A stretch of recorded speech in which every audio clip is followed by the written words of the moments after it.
All right, welcome to MindControllers, a podcast about shining the light on the psychological aspects of our favorite video games. I'm your host, Brandon Craw, and I'm joined by my co-host, Joe Moreno. And today... Wait, Will Metaphor. No, we didn't do the spoiler warning yet. No, today we are talking about Metaphor ReFantazio. This is going to be our spoiler cast. You know, we're going to just dive right in. Not a deep dive. Right. But it feels like we didn't talk a lot about the game other than text. We haven't had a chance to really talk about it in person. We just finished recording the GOTY, the Game of the Year 2024 awards, and we talked about a bit of it there, but I was like, no, let's save some more discussion for the spoiler cast. And here we are. Right. It's a spoiler cast.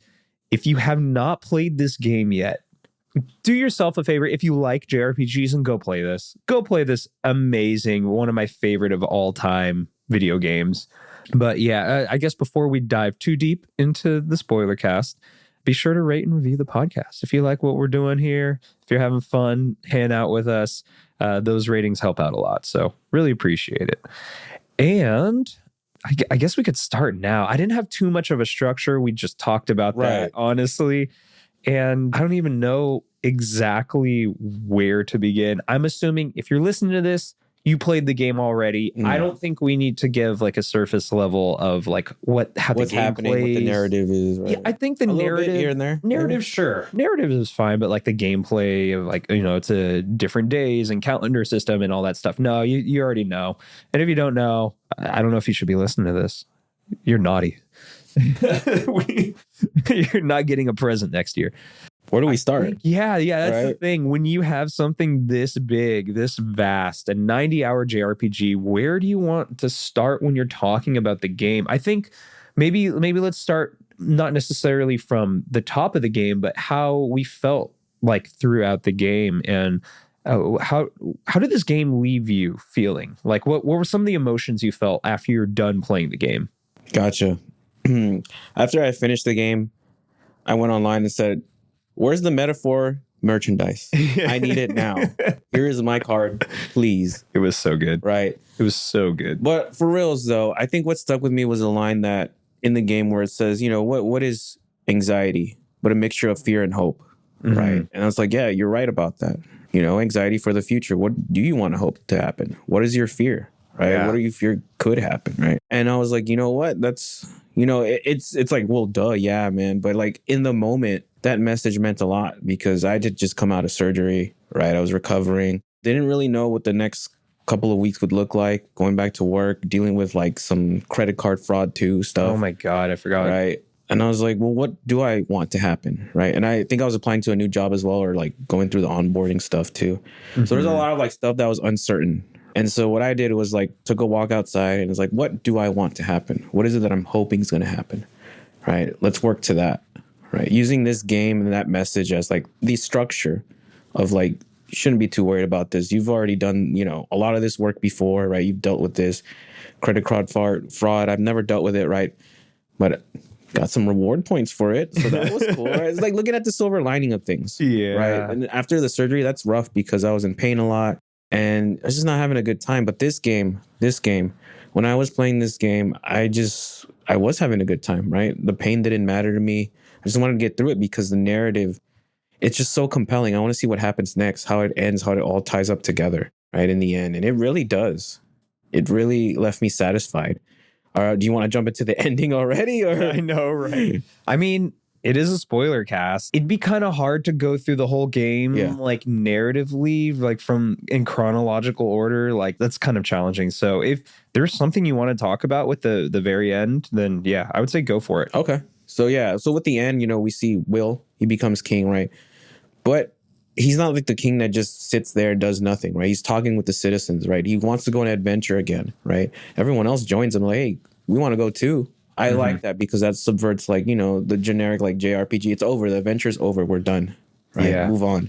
No, not Will, right? He's like, what else can we do? What can we get accomplished, right? And I really like that because it felt like, okay, so the journey doesn't end here. It continues for the characters. We just don't know what it looks like. Maybe a future game, maybe some DLC, right? Or maybe we won't ever know what it looks like. But the fact that we don't know and it leaves it to the imagination I feel that's just a strong point to end it on. Absolutely. One thing that I loved so much that they did was that jump forward.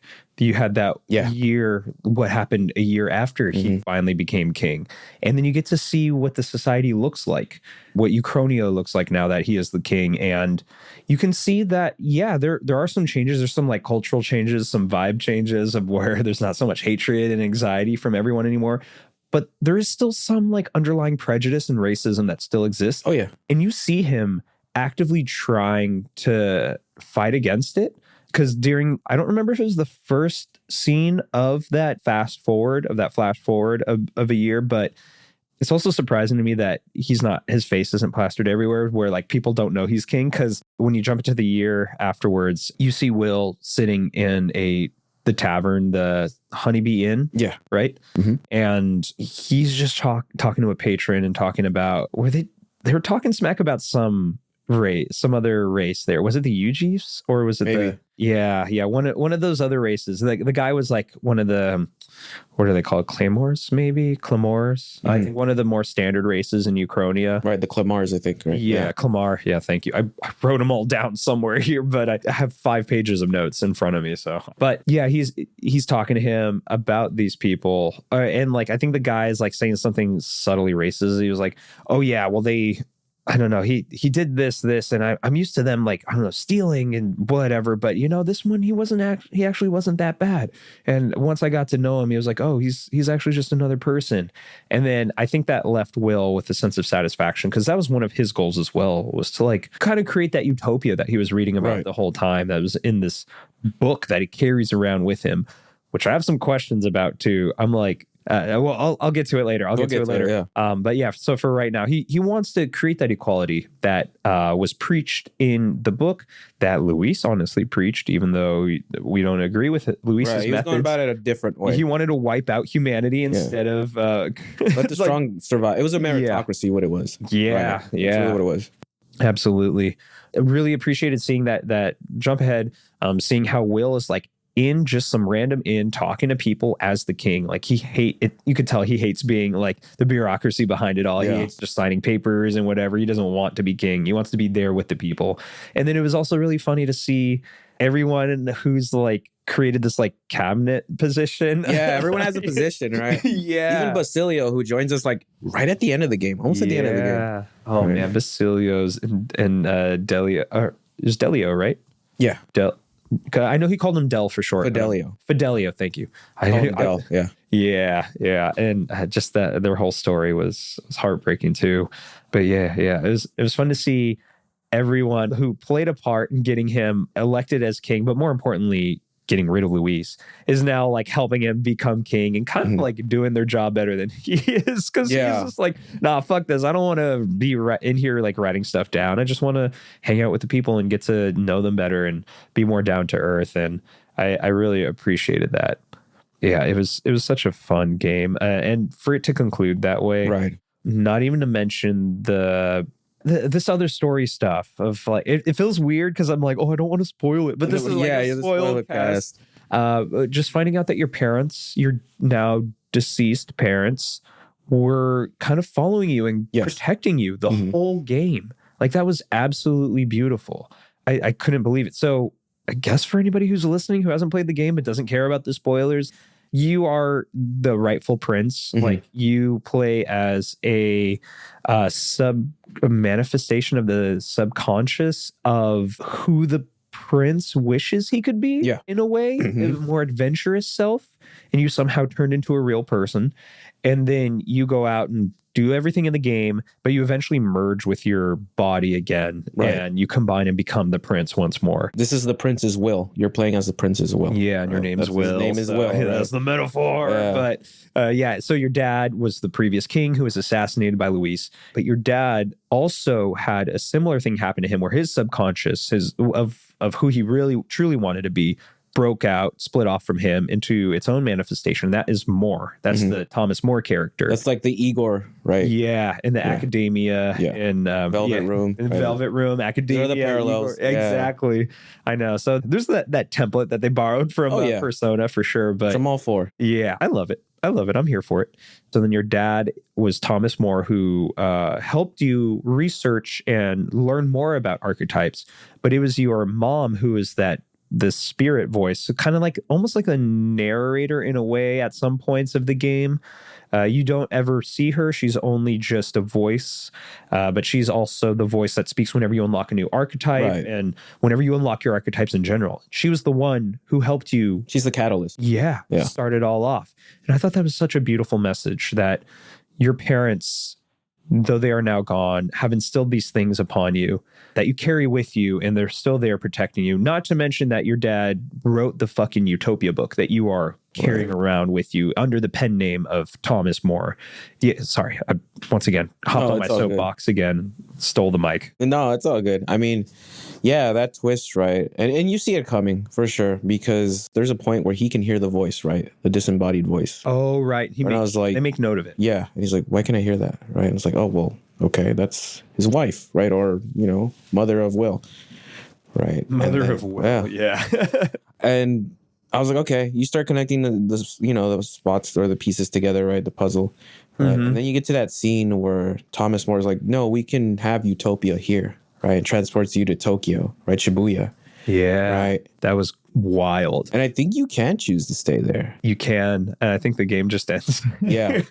It's wild because it's like using our world as the utopia when we both know that our world is no utopia. Furthest thing from a utopia. And would we even want a utopia? Yeah. At this point? Because it's like everyone's equal, sure, right? But even in the book, right, that I read by Thomas More. Yeah. Joe read the actual novel that this is based off of. There Thomas were still More's concepts Utopia. of prisoners, slaves, all this kind of stuff. And I'm like, well, in a utopia, why would that exist? Right. So can we even achieve this utopia? Right. And I believe the game does rip lines from the text itself. And the characters will go and be like, oh, like they'll talk about security, right? How officials are elected, right? What would happen if they don't live up to their promise or what they promised? Things like that. And so it made me curious to go and read this because I think we were looking for like a document or something on it, right? The text. And man, it is dry. Yeah. It's like a 16th century thing. I used it to put me to sleep. I was just like, let me read this. Knocked out. I'm like, why did you read the whole thing? But, I was deep into the metaphor. Yeah. I was in there. You were. Yeah. I was just like, you know what? Let's give it a shot. And so what this game brings, it takes, pieces of the book, right? Manifests them in their own way. This is the security, is how we elect officials. And I don't know, the way that they gamify it, right? The election system, right? The number rising and dropping and all of that. Yeah, the popularity ranking. Doing the speeches, right? Doing any little quest can, increase your popularity vote. Yeah. Right? So there's something tangible there. I mean, I got to the point where like my number wasn't going up anymore, right? And I was like, well, then what's the point of it, Yeah. My favorite, one of the funniest things were like, oh, you now have the support of all the carapaces, right? And you go like up by one or none at all. And I'm like, all right, I guess. Because you're already maxed out. Yeah, because you're already maxed out. Because the way that I gamified this was that each dungeon, I finished it in one day, right? I didn't leave the dungeon. I just made sure to recover my MP, with like the little mage thing, right? The mage archetype where you beat anyone in the overworld, you get like one MP back. Yeah. So you find these spawn points and you start doing this, right? To recover. So that way you never leave. Farming MP recovery. So you can finish this stuff. So, and I felt like, I don't know if Atlas planned for that to happen because like the last 2 weeks I had nothing to do. Yeah. Right. Same here. I was just mindlessly sleeping through everything because I maxed out every stat. I maxed out everything with every follower. And I'm honestly, I wish there was a little bit more that you could do like during those times. Sure a re-release will do something with it. Yeah. What I ended up doing was just getting those dumplings. I don't know if you ever got the... You told me about it, and I was just like, I don't know if I'm okay. Yeah, because what these dumplings do is they give you magic points back, but they give your whole team the magic points back. So that's what I was doing. In the morning, I'd do that. right, than just go watch a play or something and then go to sleep. Because I finished up all the the bonds, all the social links, right? Yeah, maxed out all the, what are they called? Those attributes, those other secondary attributes, the royal virtues. Royal virtues. Yes. Thank you. Yeah, those were all maxed out too. Those were the ones I was most worried about maxing out. I was just like, some of them took a long time to max out. Very grindy, like eloquence. It took a while for me. I didn't focus on eloquence, which is funny because like I'm not the most outspoken person in real life. So I'm like, that one can wait. So there's a reflection there. Oh my God. And so I was just working on courage and all that stuff, right? And the way that they lock social links in this game is that you need to have a certain virtual, royal virtue, which Persona does that. It does that. But in this way, that's how they like block you, right, from continuing, right? Or you got to wait till a certain point of in the story that something happens. But the thing where it's different with the social link in this is that each time you talk to one of them, one of your followers, you're going to level them up. In Persona, you can mess up, kind of reverse the social link. They can get mad at you or you just don't level up. Yeah. So I feel like this respected my time a little bit more. I agree. Right. Also, the ages of the protagonists are all like what, late teens, early 20s, it seems like? Yeah. Haisume's like a dad. Yeah, so Haisume's a dad. I would say like early 20s up. Like, I enjoyed that. Because I know high school, for Japan, high school is like a fascination. It's like everything, after that goes wrong, right? Because you become a businessman that's overworked or whatever. Obviously, I'm just generalizing things here. Totally. But I like the older cast. I did. They just felt like a team as well, right? The way they interacted with each other, because you'll have like moments where Hulkenberg's interacting with Stroll or Stroll's interacting with Haisume, right? Or Yufa's interacting with Juna. Yeah. And they have a lot to say, and their social links are all really good. Basilio at the end, right, which I think you probably agree is like, I felt like there wasn't much to it. It just felt rushed, or I didn't feel like too connected to him because he joined at the end. Yep. And we do follow Basilio and Fidelio, but again, it's like, I wish there was more there for Basilio. Absolutely. The Basilios felt like the most one note without too much depth to it. Because what he wants to do is like honor Dell's legacy, right? Open up a restaurant, right? And we meet a character named Vinca. As well, who's murdering like merchants or just rich people, right? And we're trying to get him to stop. But other than that, I was like, which that compelled me to continue. But I also continued because that's all I had left to do. Yeah. Right? So it's like, I know. I wasn't like immediately like, oh, I want to learn more about Basilio, right? Which if you love Basilio, cool. Right. I think that's great. He's a cool character. I just wish there was more time with him. I know. And more activities to like spend with him, because he joins at the end. Such a pivotal moment in the plot as well. Where it feels just go wrong. for it. Yeah, it feels wrong. Because where Luis kills Fidelio, right, and that was such like a shock to everyone because they seemed like he was the most. That was his right hand man. Yeah. Fidelio and Basilio, probably Fidelio more than Basilio. Yeah, I'd say so. And you're just like, what the fuck? If he's willing to just sacrifice like the person who's closest to him, what is he like? What is off limits? There's kind of nothing off limits to him. He's willing to destroy everything in order to get what he wants. And that makes me question Luis's intentions. Like, absolutely, did he even care about Del, Fidelio and Basilio? No. Or were they just tools? Yeah. They're most likely just tools to him. Exactly. Right? But the way that Fidelio and Basilio reflect and like talk about Luis, as like, they've known him a long time, he's a good guy, right? Luis is not doing that for them. Nope. Not at all. Not at all. And you could see that one-sidedness in the relationship there.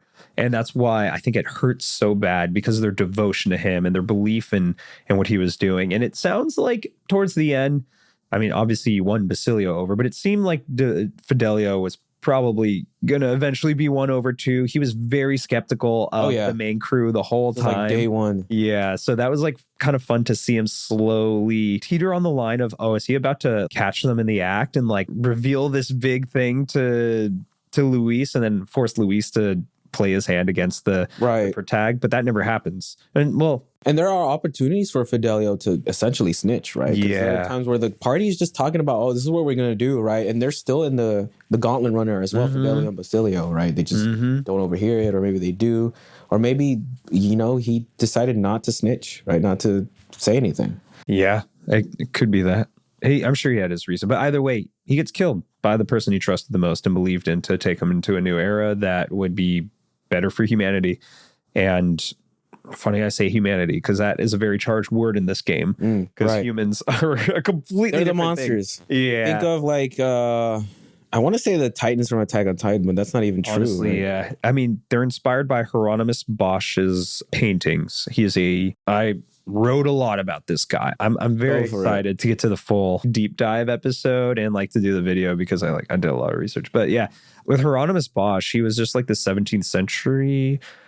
Oh shit. Come on. I can't say I wrote a lot about him. And then a 15th century. Okay, a 15th century Dutch painter.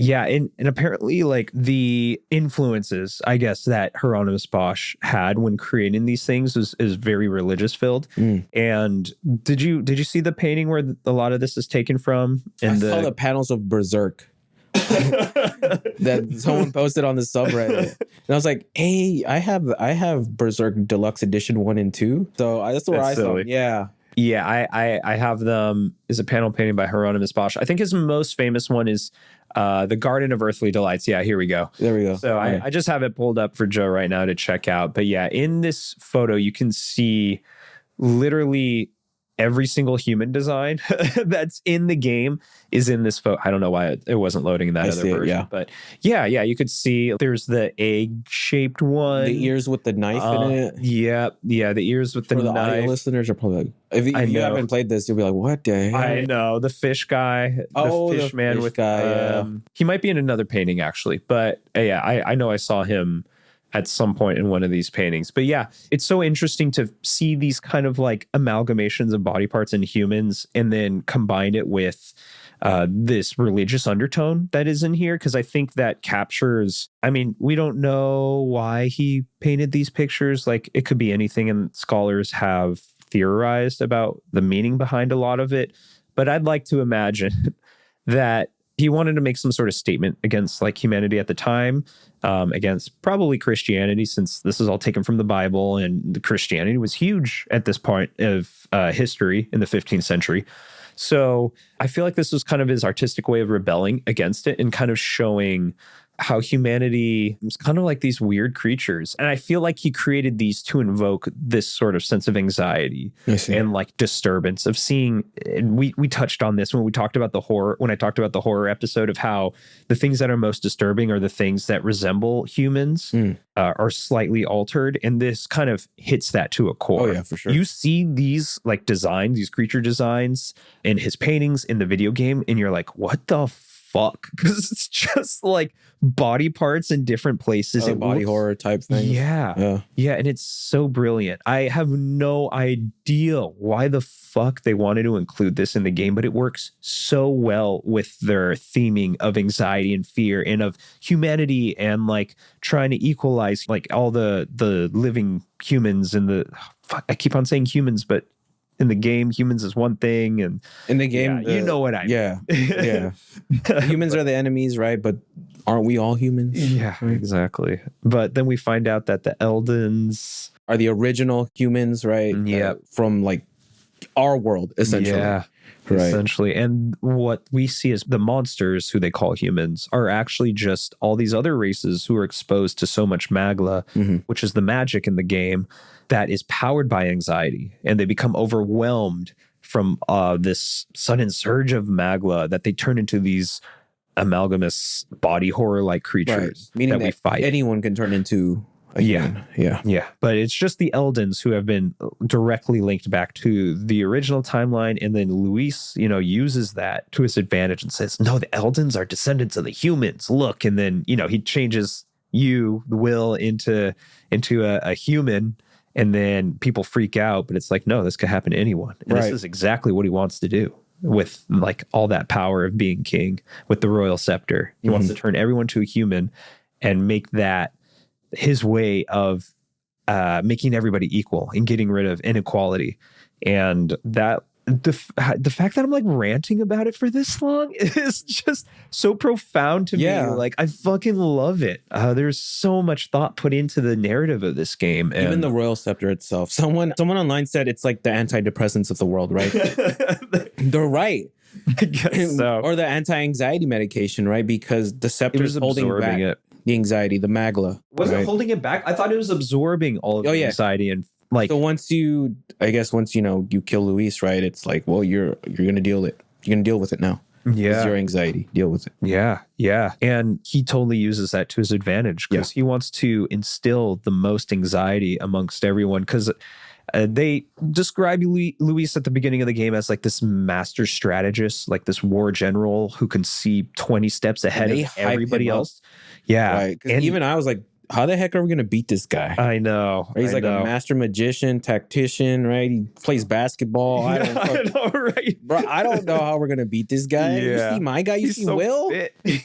What? I know. We need special mama and papa magic in order to get an equal footing. But I don't know. They do hype him up, but he kind of lives up to the hype. He does. As a villain, yes. I loved him as a villain. And the fact that I feel like I want to take this conversation two ways. I guess first, the fact that you get close to him, and that's like the plot point. And it's very early in the game, too. Yeah. You as Will and as your team is trying to get you to the throne. Actually, it's not even originally, it's not to get you to the throne. It's just the prince. Yeah. Right. Just to wake the prince back up. Mm-hmm. They don't know that you're actually the prince yet, but that comes later. And I feel like I haven't seen that either in a game where they purposely try to get you as close as possible to like the antagonist, and you're like doing missions for him and like working side by side with him. And it's every time there's a cutscene between the two, it's always so tense. Mm-hmm. You're always like, oh fuck, this is going to be the moment where someone's going to slip up. Right? Yeah. You're going to slip up and he's going to find out and it's over. Yeah. I love that tension. It made every single moment that you spend with Luis, you feel like you're walking on eggshells. Oh, yeah. Just worried you're going to trip. And oh my God. Because there's that mission, right, where we have to like storm his gauntlet runner. Yeah. And I was during like, a party. Are we supposed to be doing this? This feels so wrong. I know. Like you're risking it here. Like, and for what? To find like, the key for the formula, prince, right? The formula. I don't know if this is worth it, guys. Because it gives you a time limit. And the way that it hypes it up is like, you need to learn about the generals, what their weaknesses are, and what they can do. So you can beat them under a time limit, right? Mm-hmm. When I saw that, I was like, fuck. I know. I opened up a walkthrough and I was like, should I just walk through this? It was so tense. I was like, I don't know what to do. I feel so overwhelmed right now. Right. And I was like, no. Yeah. We'll just let the game take me. Right. So I did the tips, right? Leveled up and stuff. That tip system was clutch. Yeah. And just went through it. Right. But that moment where I was like, the video game elicited this anxiety, which is fitting. Mm-hmm. Right. Mm-hmm. And I was like, I haven't had a game do that to me in a while. I know. Let alone a JRPG that looks like it. I know some other games, they do a good job. Like a horror game might do a pretty good job at creating anxiety amongst the player. But in this game, you're not really expecting to feel that. And yet I think it does an amazing job at setting that up and filling you with this kind of rushed anxiety, kind of dread for the future, not sure what's going to happen. Or maybe that could have just been us due to the circumstances and real life with the actual American election happening at the same time. That could have played a part, yeah. But either way, I was kind of all for that immersion. I said I wanted to take the conversation two ways. I did that. And then there was something else. Oh, yeah. Before I take it another way, though. We're still on Luis, right? Yeah. What a perfect asshole. I swear to God. Right? Yeah. Charismatic, right? Mm-hmm. He knows what to say. He's got the people on his side. But he's just a dickwad about things. I know. That conversation he has with Stroll where his clan, his village was wiped out. And it was like, that was supposed to happen. I wasn't going to help. Yeah. Whoever survived, good for them. They survived. Everyone else essentially fucked them. Right? And I was like, wow. That much callousness, that lack of empathy was jaw-dropping. Like, to him, it was just a Tuesday morning. Yeah. Or Waters Day. Waters Day morning. Hey. And that's how you could tell that the writing is so brilliant. And the voice acting. Because the writing could be good, but without great voice acting, it might come across as just cheesy or whatever. But no, everyone fucking slayed their part. It was phenomenal. Mm-hmm. Yeah, I in terms of like, while we're on the Luis thing, Juna, and the fact that he has Juna like as her side because he like finds her amusing, and Juna's like a very jolly. She's like a pop star. It's like, imagine if Taylor Swift was just hanging around with Trump 24/7. Okay, yeah. That's kind of like the vibe I was getting from Juna and Luis, except I'm giving Trump way more credit. Luis is a much smarter person, but Juna, had her own reasons for being there. She was there to steal the formula as well. Mm-hmm. I also love part of the same mission we are. Yeah, I love that plot twist too. I love Juna's character as well, but I was always so worried that Luis, once you, the player, finds out about Juna, I was so worried that Luis, A, already knew, and B, was waiting to just drop that bomb on you and then kill you all or try to kill you all. Once again, great writing to make me worry about what's going to happen to these characters. Right. And be unsure as well. I don't feel like any part of this was really that predictable. Some of it could be, right? Yeah. Especially in hindsight. Well, right? yeah. But like, come on. But here's the thing. Exactly. But with Luis, what I appreciated was that he stayed the villain for the entirety of the game. That was the other thing I was going to say. In Persona 5, you take down Shido, right? Which is like the guy that put you in prison, right? After that, you fight like the cup and a god, right? That was behind it all, right? And I'm like, okay, yeah, this is SMT. Persona does that. In this game, it just is Luis. He's the villain. Yeah. Right? He gets stronger and so do you. Because the first fight with him was easy, right? This was on the rooftop. I know. Right? After you stab him with the lance, essentially. And he's like, nope, just here I that am. whole assassination plot point also was crazy. Yeah. I loved it. It was unhinged, to be honest, right? So yeah, we're just going to sneak in there and just chuck this lance at him. And I'm like, that's it? That's the plan? We got nothing else. If we don't do something now, it's going to get worse. So we got to do it. And that fight I found it really easy. And I was like, that was it. Yeah. This is it. This was Luis, right? No, he comes back to life. He gets stronger, right? You fight him like a couple more times. I like how the game's like, prepare for the final battle. It's never the final battle until it is the final battle. Until it was. Until it was God, human like you, Luis. That was crazy. You brought us to the other point I wanted to make was that I felt like it would have been the cliche thing to... Like he was controlled or something like that? Exactly. Yeah. Controlled by the church, the Sanctus. Because the Sanctus are another key part of the hierarchy of Uchronia and the way that this government is set up. And we've later find out that the Sanctists, who are run by... Essentially, it's like an analogy to the Pope and like the Christianity there. The Sanctists... you find out we're kind of controlling certain parts of the rule of your father when he was king. And then you find out that Luis is ultimately the person who assassinated the king, but they certainly played a part in, they hired, what's her name, to Juna's sister to poison the prince. Oh, right. Right. Yeah. Like, yeah. And they wanted to get rid of this king and his whole bloodline as well. And, I thought the cliche thing would have been that, it's just the Sanctus who are controlling Luis. And now we're going to have to go fight the church. And now we're going to have to go fight, quote unquote, God, like we got to do in every JRPG. But no, that motherfucker comes back to life and kills him and essentially causes the Sanctus to just be like, what the fuck do we do now? Yeah. Yeah. Like I thought this was our plan. I thought we were in control. No, actually, Luis is just 20 steps ahead of everybody and knew what was up. I wasn't too sold on his resurrection, like via Zorba. Oh yeah, necromancer I was just a little like, I know they established it with him practicing necromancy before, but I'm like, can we? I feel like there could have been maybe a better way to go about this. Maybe like one of the relics, like one of the Dragon Balls, right? Yeah, essentially. Yeah. I thought maybe we could use a relic to revive him or something like that, like a one-time use of the relic or a Dragon Ball-esque thing. One Piece? Law? One Piece. Yeah. Maybe. I know. I was getting Law vibes or something with him. So that was the one part where in the story, not to mention the breakneck speed in which all this happens in an hour of you kill Luis. Yeah. And then the church comes in and they're actually like, thank you for killing Luis. Now let us take it from here and blah, blah, blah.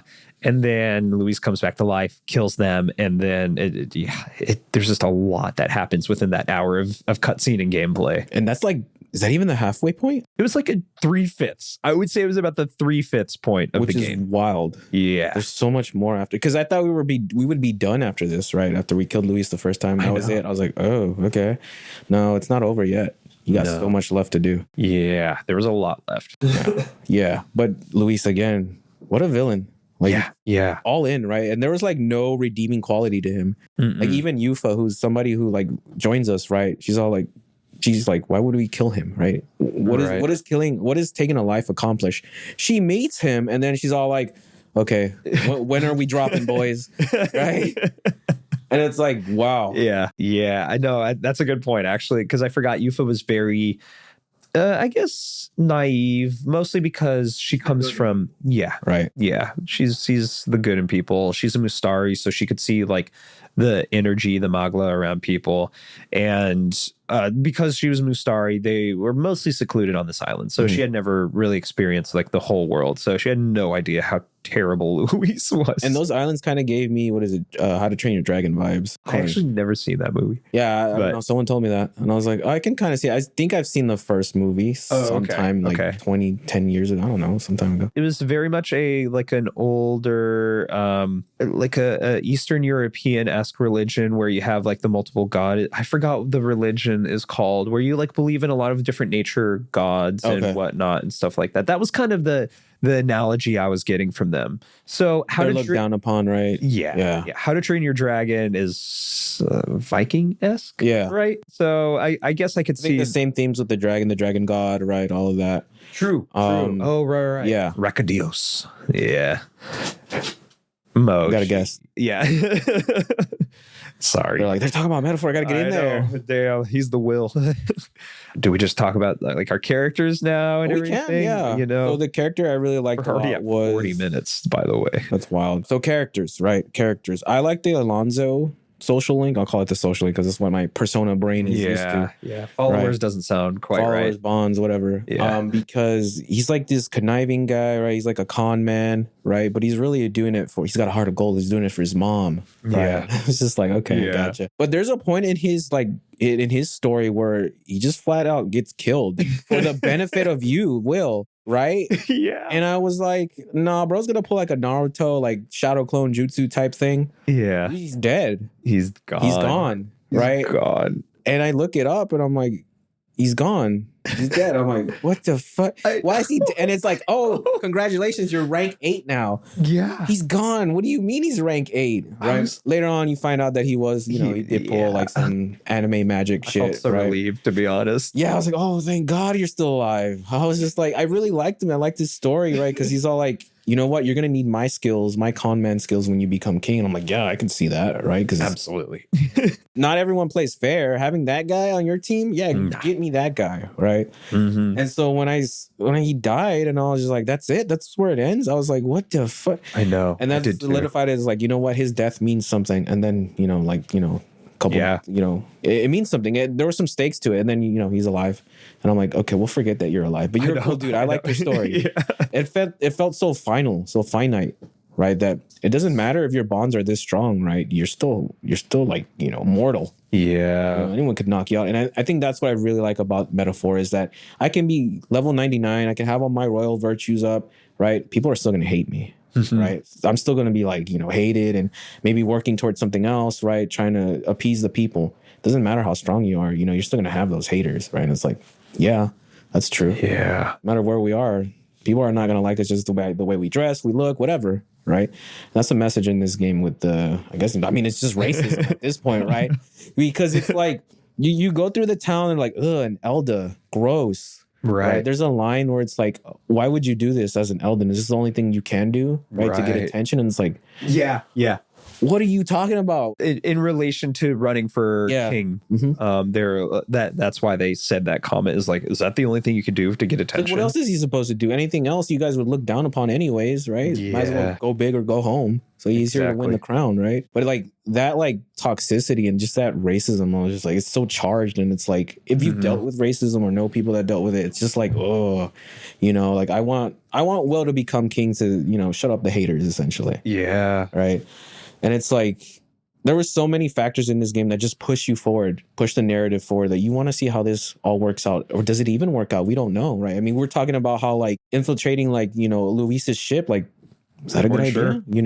Is this where the game ends? They already kind of pulled a early Game of Thrones at the start of the game with someone who seemed like he was going to be one of your... I mean, you fight with him. Like, he's part of your party. Grius, yeah. And then he's just fucking assassinated. Because he gets an archetype as well. Yeah. Right? And I'm like, cool. Well, we played the demo, so we knew what was going to happen. Right. But so for people that didn't, it's like... I mean, the demo is just the game. Yeah. So it's like the first couple hours of the game. Yeah. But you think... Well, here's the thing, right? I don't know why Japan hates older... men characters. We're always killing off dads and Fire Emblems, JRPGs and stuff. And I'm like, can we not just keep him? Right? Yeah. He could have been cool. But whatever. But yeah, Alonzo was pretty cool. I really liked his social link. From the party members, I'd say Stroll. Stroll's my favorite. He's just a cool dude. You know, you help him out, and then he's like, I'm going to help you out in return. Like, I got your back. There's a point where everyone gets scared when Will turns into, like, you know, a human. Everyone kind of backs off. Even his party members are back off. And they're like, oh, shit, what happened? Is he actually a human? And then they reconvene. They save him, right? And they're like, no, like, we're so sorry we, like, faltered you. Yeah. That is never going to happen again, right? And then they just, like, have your back. Right. And Stroll's like, yeah, I'm not going to do that. Like, I'm going to be at your side no matter what. Should all turn into a human with you if you want. I know. Right. It doesn't say that, but that's the vibe you get. Yeah. Right. It's like, it just solidifies the team together. Hulkenberg's cool. Heismay. Poor Heismay. He's my favorite. He's got a sad story, but Sugar Glider with the deepest voice ever. Yeah. He could be a fucking heavy metal singer if he wanted to. Yeah. But, just like one of those throat metal ass singing voices. But it's Stroll, crazy for me, as in the party members, and then Alonso as the social link. Yeah, it's probably my two favorite. I think my two favorite for party member, Heisman. I feel like that. I'll talk a bit more about why. But then my non-party member, though, I think it might be Katarina. Okay, and I feel like she should have been a party member. I was so surprised that we did not get her as a party member, especially since, well, they all help unlock an archetype, but it feels like she was that archetype. It felt like she was the brawler and like fighting. And I was just so surprised. Team party member vibe to her, right? Yeah. Her design, super cute, super cool. Mm-hmm. I don't want to shit on Basilio. I love Basilio. Right. But I thought she was going to join us. Yeah. You're right. But she never did. No. And I did appreciate her story of her trying to eat the rich. Yeah, honestly, yeah. That's what it was. That first sold me on it. And then when the eat the rich got a little too real, when they started turning their attention on her and like attacking her, which she wasn't rich, but the fact that she was just like, yo, wait a second, hold up. We might be thinking about this the wrong way. That was like some pretty fun like character growth. And then she actually wanted to do something for the greater good and like build the schools. Yeah. It was Parapus, right? Like those are her race. So to try and educate the Parapus and get them into working positions, and then trying to break down some of those social stereotypes or racial stereotypes and those walls and whatnot. So I really like resonated with the message that she was preaching, from the eat the rich to like, let's break down these stereotypes. But with Heismay, man, you know me, I love a sad story, and holy fuck was Heismay's depressing. Yeah. I feel like he got the short end of the stick. He doesn't really win in his social link. Right? Because it's like he's trying to bury his kid, right? But nobody he can't find the right spot. He goes back to his home village. They hate him, right? They're like, no, what are you doing here? They steal the urn. Yeah, they steal the urn of his dead kid's bones. That's just so fucked. It is. And the reason like he is even in this place, because like he is, before he joins your team, he is painted as a criminal who you must go and capture like for good favor. And they don't even know what he looks like. Yeah. The poster is like some huge buff knight guy. Oh, right. Yeah. I forgot about that. Yeah. And he's actually just this little sugar glider baby looking thing. And then you find that he was actually on the run because they framed him for, I'm blanking on it, but it had something to do with his son's death too, right? Or I believe so. Well, they had the kidnapping, right? The kidnapping was why they gave us the quest to go find Heisman. That's right. Yeah. That's right. Okay. There was someone kidnapping kids from Martria, which is the village, right? Yeah. That's like the second town. Yeah. Right. And they have Heisman framed as, he's the one that's kidnapping them, eating them, when we know that's not what's going on. No. Right. So we're tasked to go find Heisman, bring back his head for the competition, because they want us to bring like a monster head. Right. And we find out that Heisman, no, he's not this big buff dude. He's the little sugar glider baby with deepest voice ever. He's like, oh, power of kings. And I'm like, oh my God. Right. Scary. Cool ass character. Yeah. And then just to see him go through all that strife and all that struggle to try to find a resting place for his son. And like you said, he never really does. It feels like what ends up happening with this story is just kind of this acceptance and letting go of his son.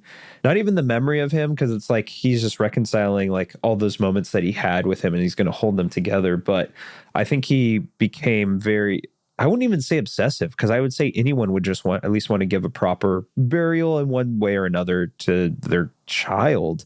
And he never really gets that. I guess it ends up just being what does he do again? Yeah, he puts the I think some of the ashes in the necklace, right? Yeah. So that's what it was. Like, he's gonna be with me every time I go anywhere, right? Yeah. And there's a point in the social link as well where he's all like, "You're like my son." Right? So that's what got me when he was like, oh, actually, you're like the son who it's not that he never had, but like who you wish he had. You have to see to grow up, right? Yeah. And like guide him, right? And you can see that from Heisman because he has the experience as he's like a special shadow knight. guard. Yeah, shadow guard. Right?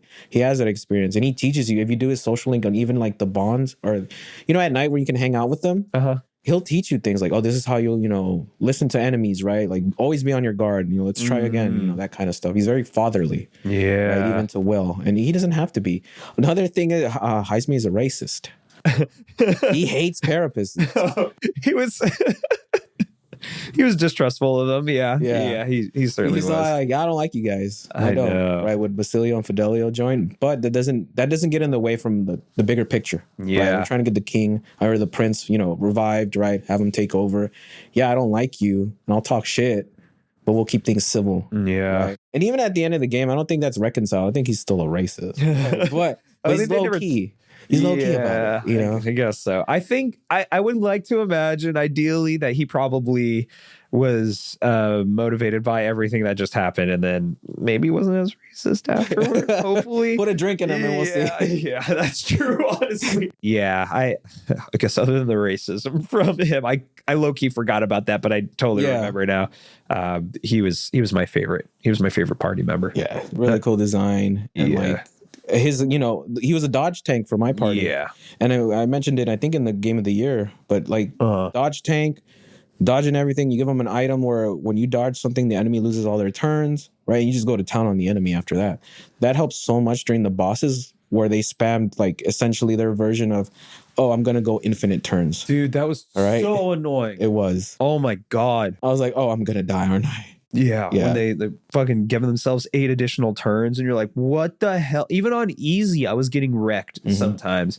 I tried those dragons, and I think I told you the only reason I got through that first dragon, I tried the hardest one first, was that fire one, was because I had the repel fire boots on. So you lucked out there then. Yeah, I got so those bosses were kind of tough. And then the last boss of the tower, which is essentially Shadow Link, Shadow Will. Right? The way that worked is if you had anything that nullified or reflected, he'll do an insta-kill. I had no idea. I didn't have any idea either. Yeah. Because I was like, okay, you know what? Let's set up a reflect. Let's set up all this shit, right?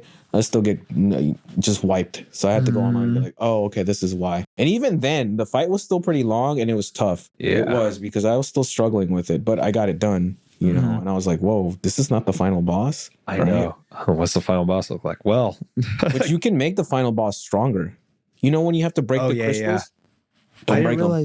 Don't break them. They're strong. He's become stronger. I also didn't realize that was a achievement as well. Same. It was just like... But you got some cool items for him, like breaking the crystals before fighting him. Yeah, you got some of the best weapons for some of the other archetypes. I think you keep those items for New Game Plus.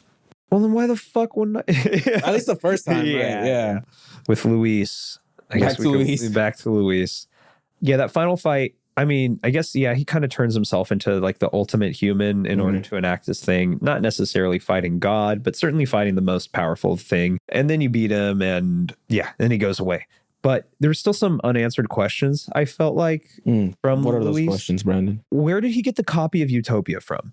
Did the king publish this in this? I don't know. Like, I don't know how widespread the Utopia copies were, but it sounded like it was a banned book, first off. Yeah. Got it from Barnes & Noble. Yeah. Where it all burned down. Before they enacted Fahrenheit 451 on their ass. And then nobody else has it, except you have it because obviously it's your dad's book. But how did he get a copy? Where did he get a copy from? And why was he influenced by this? I think the most important question was, did he get it signed by the author? Yeah. Some good money on eBay. Oh, yeah, totally. Did he go into academia and like get it signed by Thomas More himself? I would have done it. Yeah. Yeah. So I wanted to know a bit more about the connection there, especially because when you learned that Luis is actually Elden, he's not a Clemore, even though he was posing as one. Which is wild because Clemars, like their horns grow as they get older. Yeah. Right? So how did he fake that as he was growing up? And did anyone ever know he was Elden? I was just like, what? You're right. Here comes the questions. I'm like, fuck. And it was also like, how come you wanted to, like, I don't know, destroy everyone and everything? Because he could. I mean, if you could, wouldn't you? No. I would not take the same path as Luis. Goddamn. I didn't know. I was talking to a war criminal right now. Yeah. Could be fun. Fuck, man. I thought I wrote down more questions here. Maybe not. I guess it was mostly just Luis being with a copy of Utopia. But yeah, I don't know. His overreaction to being an outcast seemed pretty extreme to the point where I was just like, what is going on? I would think, Luis is powerful. He's the ultimate magician, strategist, whatever, tactician. I think he can get a simple book like Utopia. Oh, yeah. Yeah, probably. See, the thing is now I'm like, was there only one copy? Yeah, that was another question of mine too. Like, was it just the one copy? I could see why the Sanctists wanted to ban that and prevent others from reading it, but I wish I knew more about the popularity behind it. I wish I knew more about the publication company. Yeah, that too. Do they have printers? Like, how did you? What? Where did this paper come from? Give me more world building next time. Yeah, damn it, Atlas. Oh man, no. And then I'd be okay to talk about like the final message of the game. Go for it. Where it kind of gives this like a meta message towards you. I forgot who was talking. It was the king's voice who was talking, right? And he says something like, "This is why I wanted to seek help from people from outside of our world, such as yourself, you, the player, in order to help us guide Will to make all the best possible choices in order to save humanity, save the kingdom, and like become this." And then I thought that was a pretty fun way to explain why I'm playing a video game is because it was like, oh, he's not wrong. I was literally guiding this guy this whole game, actually. And now here's the game thanking me for that. I'm like, oh, I felt appreciated. But then it does actually like thank you as the player and imparts this message of like saying how it hopes that even though this was like a work of fiction, it inspires you as well to like, it motivates you to do this change, make whatever change you want to better the world, the actual world. Be the change you want to see, right? Yeah, essentially. It was a very beautiful and eloquent way of saying that. And I know a lot of video games might have that message or something. And I feel like another video game that might have had this message might have done it in a more cheesy, more of a disservice to that message. But the way it was executed here felt genuine and kind of inspirational and emotional. And it essentially left me with this like catharsis of emotion after hearing that and like experiencing the whole game and fighting the multi-phase version of Luis and dying in the game because you like die essentially. I didn't even talk about dying and then fighting Thomas More and Shibuya. Yeah. And then you come back to life and then finish the fight essentially. Yeah, there's just so much that happened at the final 5 hours of the game that left me, I don't know, just kind of dumbfounded. I felt exhausted from going on the journey with them all, but also so happy that I was able to do it. Yeah, you saw it through, right? I was so curious about how they're going to tie everything up, and I'm glad how they tied it up. Like, I want a sequel or a re-release or something, a DLC, right? Absolutely. But we might get that because Atlas, like I said, wants to make like this, like the third, big franchise in the Atlas household, I think I would say. I'd be more than happy with that. I loved Persona 5 Royal. That's the only Persona game I've played so far, but I absolutely loved it. And I would still maybe put it in my top 10 games of all time, but this game instantly took spot as the number one JRPG for me. Oh, ever. Yeah, for sure. Same here. And yeah, I this needs to be the third pillar. Like now, I need more. I need more now. Give me all the merch, please. Yeah, give me all the spin-offs. I want Metaphor ReFantazio Strikers. I want was Strikers the Muso game. One. Yeah. Okay. Warriors type game. Yeah. Oh man. Give me a tactics version. Give me a tactics version. Give me a version. card game. Yeah. Please. Board game. I know. There weren't really like any sort of mini games in this one.